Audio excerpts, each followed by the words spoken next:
Mr. Garrett. Doctor, appreciate your coming in to testify. So, as Dr. Price was saying, the viewers who watch this probably can see the difference of opinion as to whether we're in a financial difficulties or not.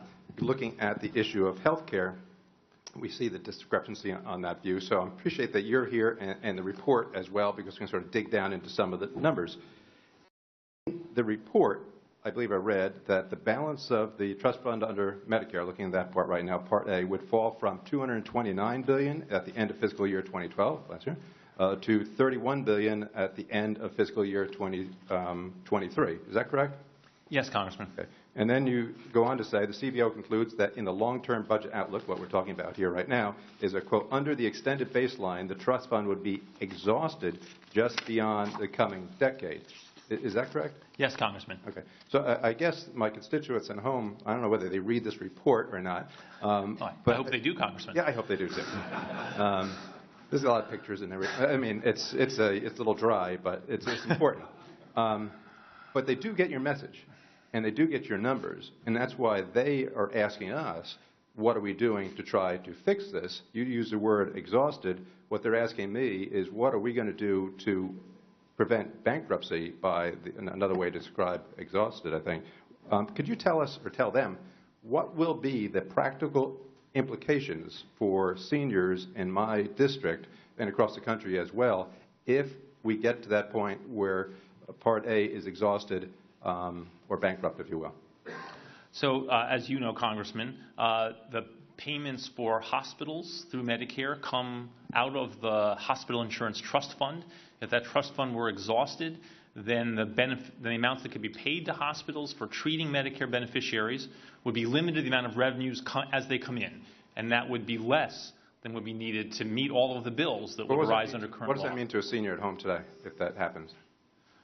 Well, we have not, so far the Congress has not let either the Medicare or Social Security trust funds actually run out of money. But if Congress were to stand by when that happened, then hospitals would not get the payments written down in current law.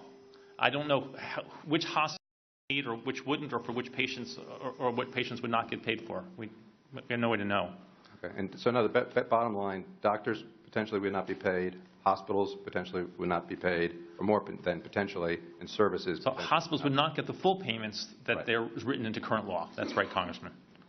So just delving into that a little more, also in the report it says the federal government's health care spending will grow considerably in 2014 because of changes made by the Affordable Health Care Act. Yes. What are the growth projections for health care spending as a result of the Affordable Health Care Act as a percent of GDP as well? Well, Congressman, all told, the federal spending on these major health care programs is about 4.5% of GDP now. We think it will be 8% by 2038. And over those 25 years, there are substantial portions of the increase explained by the aging of the population and rising health care costs and by the coverage expansions of the Affordable Care Act. Okay, so spending is going to go up.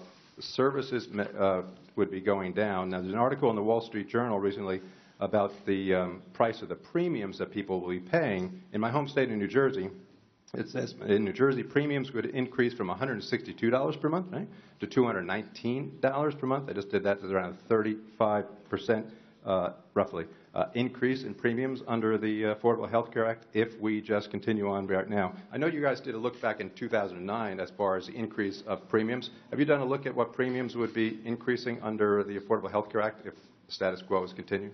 So you're right, Congressman. In the fall of 2009, we did analysis of what the version of the Affordable Care Act in play at the time would do to premiums. We've not updated that. We are, of course, following the news about premiums, and we will factor them into our next baseline projections. But we've not redone that particular analysis. You haven't redone it, but do you still expect that the Affordable Health Care Act would increase premiums for Americans purchasing in the non-group market? Yes. Let me explain clearly here. We thought there were a number of factors that would increase premiums, the most important of which, in our estimation, was insurance policies will be required to cover a larger share of the total services.